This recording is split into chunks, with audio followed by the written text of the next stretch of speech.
Trishal military farm চমৎকার একটা জায়গায় এসেছি, কারণ এখানে বিভিন্ন ধরনের ফল ফলাদি গাছপালা মানে প্রজেক্ট আছে।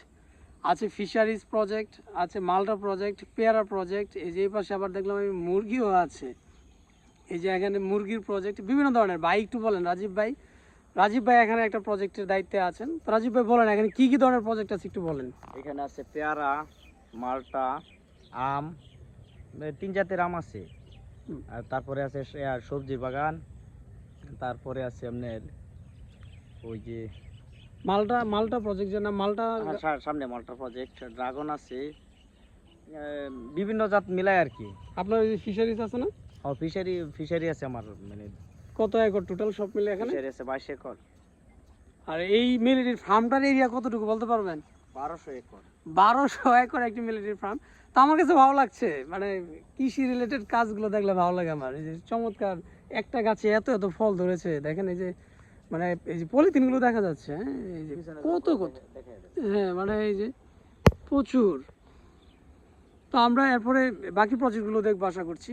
মালটা প্রজেক্ট দেখবো, ড্রাগন দেখবো। ড্রাগন আমাদের দেশে এখন চমৎকার ড্রাগন চাষ হচ্ছে। আর ওই পাশে আম বাগান আছে। এই যে আমি যদি দেখাই পেয়ারা গাছটি, একটা পেয়ারা গাছে দেখেন কতগুলো পেয়ারা ধরেছে। আচ্ছা, পলিথিন দিয়ে রাখার কিছু উপকারিতা বলেন রাজীব ভাই। পলি দিয়ে রাখলে আপনার পোকে ধরে না, ঠিক আছে? পলিথিন দিয়ে রাখলে পোকে ধরে না, 1 নাম্বার। দ্বিতীয়, পেয়ারা নষ্ট হয় না। নষ্ট কেন হয় না? ওই যে পোকে যদি মাছি মশা হাল মারে তাহলে মনে হয় বাইরের কোনো কিছু এটাকে অ্যাটাক করতে পারতেছে না। করতে পারে না। তারপরে স্প্রে করলে ভিতরে মনে হয় কোনো পয়জন ঢুকতে পারতেছে না, ঠিক আছে? মানুষের খাবারের জন্য আর কি উপকারে আসে। আচ্ছা আচ্ছা, হ্যাঁ মানে এই যে যে কীটনাশকগুলো দিচ্ছেন সেটা সরাসরি পেয়ারা গায়ে লাগছে না, গাছের মধ্যে লাগছে, গাছের মধ্যে যাচ্ছে।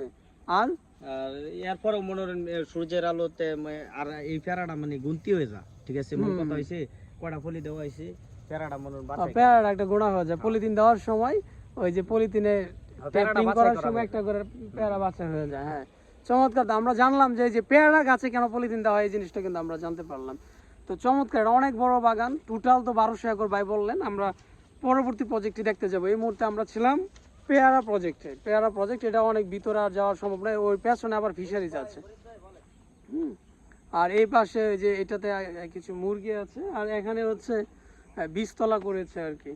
তো যাই হোক, ত্রিশাল মিলিটারি ফার্মের পেয়ারা প্রজেক্ট থেকে সবাইকে শুভেচ্ছা জানাচ্ছি, ধন্যবাদ জানাচ্ছি। সাথে থাকুন, ভালো থাকুন, আল্লাহ হাফেজ।